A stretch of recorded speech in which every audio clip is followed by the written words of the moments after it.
ओम शांति। आज प्यारे मीठे बाबा की मुरली मंथन की डेट है 12 अगस्त 2022।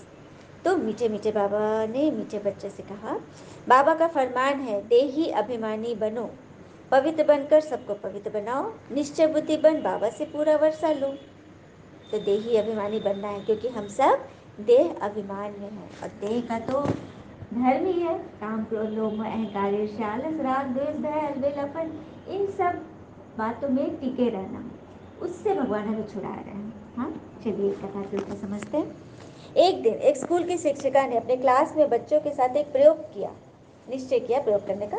शिक्षिका ने अपने बच्चों को कहा कि वे अपने साथ एक प्लास्टिक की थैली में कुछ आलू लेकर आए और हर एक आलू पर उस इंसान का नाम लिखे जिससे वे नफरत करते हैं।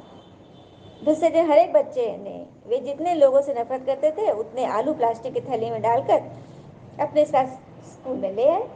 कुछ बच्चों ने अपनी थैली में 2-3 या किसी ने 5 आलू लाए। शिक्षिका ने बच्चों से कहा कि 10 दिन तक ये आलू से भरी थैली पूरी तरह से बंद करके हर वक्त हर जगह अपने साथ रखो।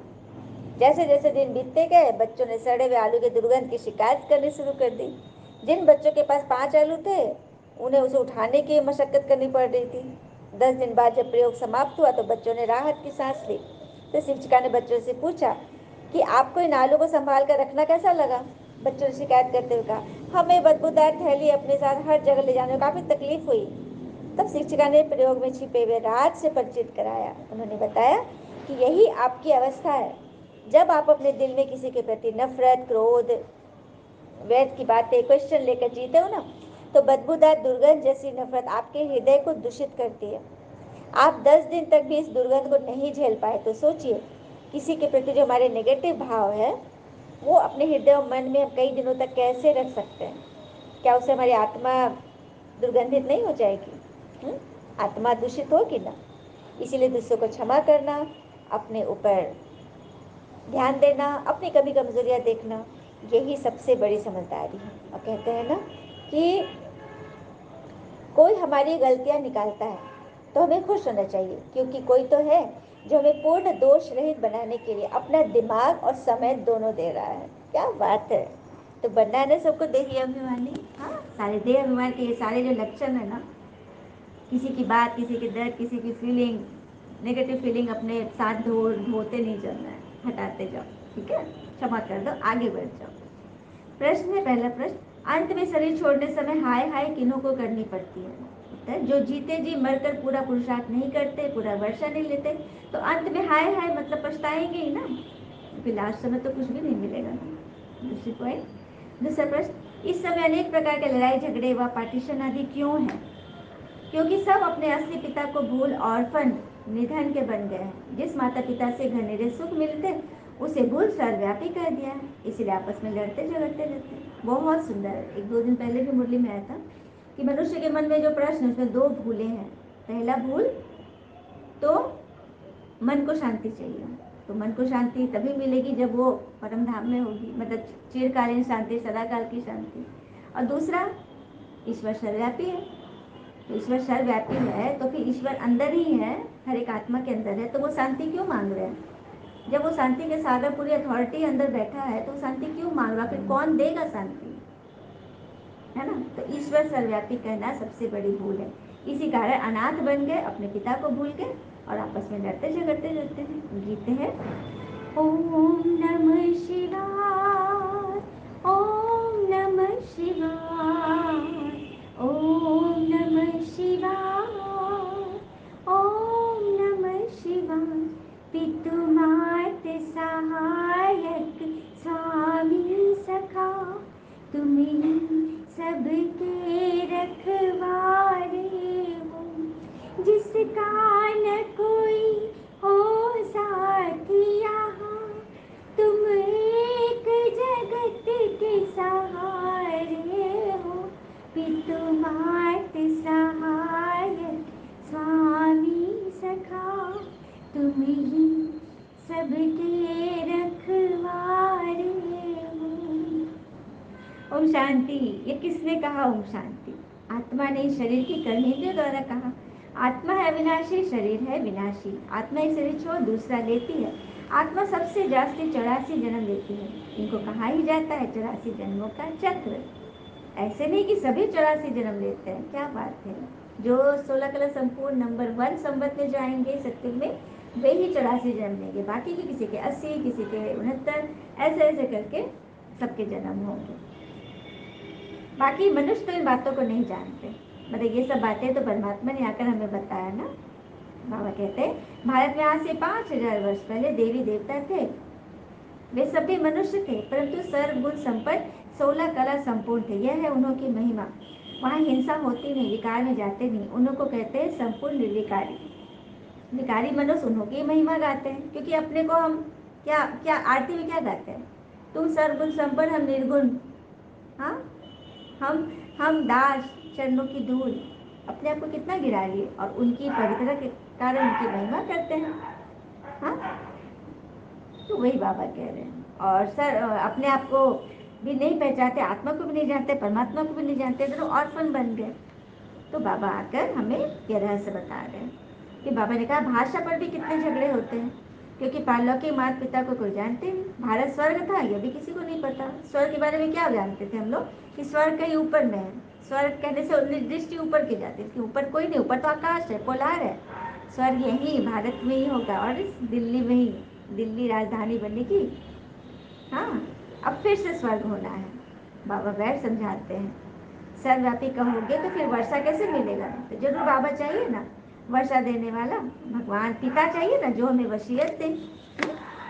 फिर बाबा ने कहा सृष्टि की आयु भी अब पूरी होती है, फिर नई बनेगी। नई दुनिया में है सुख, पुरानी दुनिया में है दुख। पुराने मकान को तोड़ा जाता है ना, नई दुनिया बनानी है तो पुराना खंडर तोड़ना पड़ेगा। इसी तरह पुरानी दुनिया बदलेगी, तभी नई दुनिया स्थापन होगी। फिर बाबा ने कहा कि बच्चे काम महाशत्रु है, इसने तुम्हें दुखी किया है। तुम बच्चे गिरते आए हो, अभी तो कोई कला नहीं रही, फिर 16 कला संपूर्ण बनाने में आया हूँ। इसमें सन्यासी को मुआफे घर बार को नहीं छोड़ना है। पावन दुनिया में जाने के लिए अंतिम जन्म तुमको पवित्र जरूर रहना है। जो बाबा द्वारा पवित्र बनेंगे वही पवित्र दुनिया के मालिक। क्या तुम बच्चे आए हो बाबा के पास, यह हेड ऑफिस है ना, मधुबन की बात बाबा कह रहे हैं, माउंट आबू, जहाँ सभी बच्चे भगवान से मिलने, उनको सुनने के लिए जाते हैं। फिर बाबा कहते गृहस्थ व्यवहार में भल रहो, परंतु कमल फूल समान पवित्र रहो। यह करके दिखाओ, घर बार छोड़ने की बात नहीं। अपनी रचना की संभाल भी करो, सिर्फ पवित्र हो तो इन देवताओं जैसा फिर बन जाएंगे। तो सबको बनना है ना। पापा ने फिर कहा अंधे की लाठी बनो। दुनिया तो कुछ नहीं जानती, तुम्हें सबको बताना है। कृष्ण एक राजधानी का, हाँ, सत्युग का नंबर 1 प्रिंस। फिर उनकी सगाई होती है, तब स्वयंवर के बाद लक्ष्मी नारायण बनता है। दीपमाला पर महालक्ष्मी को बुलाते हैं। ये सब रहस्य बाबा ने क्लियर किया। तुम पवित्रता की प्रतिज्ञा कराते हो, बेहद का बाबा कहते पवित्र बनो तो पावन दुनिया के मालिक बनेंगे। भारत है अविनाशी खंड, बाकी खंड खत्म हो जाएंगे। बाबा सबको वापस ले जाएंगे, चलना है ना सबको। बाबा कहते तुम यहाँ आए हो पवित्रता सुख शांति का वर्षा लेने, 21 जन्मों के लिए पढ़ाई है। तुम यहाँ के लिए नहीं पढ़ते, यह है मृत्यु लोक। तुम अमरनाथ द्वारा अमर लोक के लिए पढ़ाई पढ़ रहे हो, अमर कथा सुन रहे हो। ये मुरली वही अमर कथा है। अच्छा, मीठे बच्चों प्रति भगवान की नमस्ते, हम बच्चों के भी प्यारे बाबा को नमस्ते। धारणा के लिए मुख्य सार है, पहली पॉइंट, बाबा से स्वर का वर्षा लेने के लिए गृहस्थ व्यवहार में रहते, रचना की संभाल करते हुए कमल फूल समान पवित्र बनना है। बाबा से स्वर का वर्षा लेने के लिए गृहस्थ व्यवहार में रहते, रचना की संभाल करते हुए कमल फूल समान पवित्र रहना है। हम सभी रचना है ना बाबा के, तो अपनी संभाल करनी है। दूसरी पर हर एक को 21 पीढ़ी के लिए सुखी बनाने का रास्ता बताना है। ज्ञान चिता पर बैठ शूद्र से ब्राह्मण और फिर देवता बनना है। वरदान ले लेते हैं बाबा से। मास्टर स्नेह के सागर बन, घृणा भाव को समाप्त करने वाले, नॉलेजफुल भव।